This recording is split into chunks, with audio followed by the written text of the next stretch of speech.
last 40 years, I've had the blessing and the privilege, and it's been God's design, to allow me to work in over 50 countries.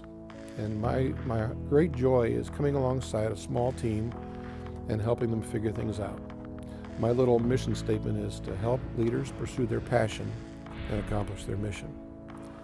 And in 1 Samuel 14, we learn about Jonathan and his armor bearer. Now, if you remember the scene, the Philistines were massed. There were 3,000 chariots and soldiers and horsemen, and the Israelite army was cowered in the hills. And one day, Jonathan strikes out. He says to his armor bearer, "Let's go over to yonder crag, over that hill over there where the Israelites are, and see what God will do, because he's not limited by many or few." And so the armor bearer says, I can just see him scurrying around the camp, picking up the canteen and whatever. And following Jonathan, he says, "Turn to your right or turn to your left. You can count on me. I'll be there with you." And Jonathan explains the strategy. He says, "Look, we'll approach them. If they call us up, we'll take them on."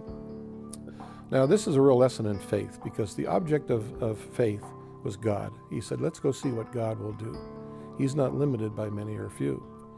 And involved risk. You don't attack a Philistine garrison with 2 people and 1 sword from the low ground. I learned that in my military background.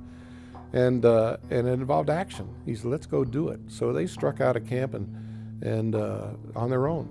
But the result of that faith and that action and that risk was that God enabled God to do what he does. So there was his part, there was Jonathan and armor bearer's part, and then God's part. And so I liken my whole life with Crusade in the last 40 years to that of an armor bearer.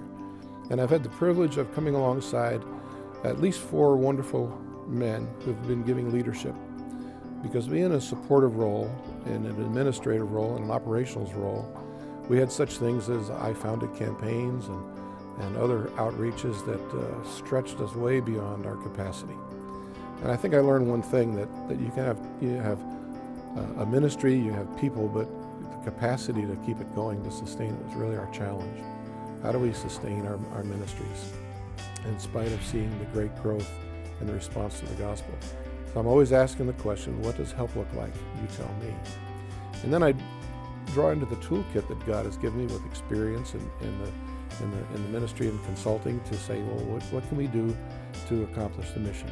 And I just help bring order out of chaos or correction.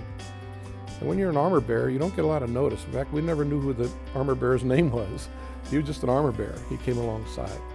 And that often happens when you're an armor bearer. You get the privilege of working behind the scenes in the background. But it's a relationship that was built on trust and collaborative effort. I felt like I was helping lead the ministry in various roles. So I just want, maybe some staff looking for positions, and I couldn't think of a better position than to come alongside as a faithful number 2 to support leaders that have a vision and have a task to accomplish.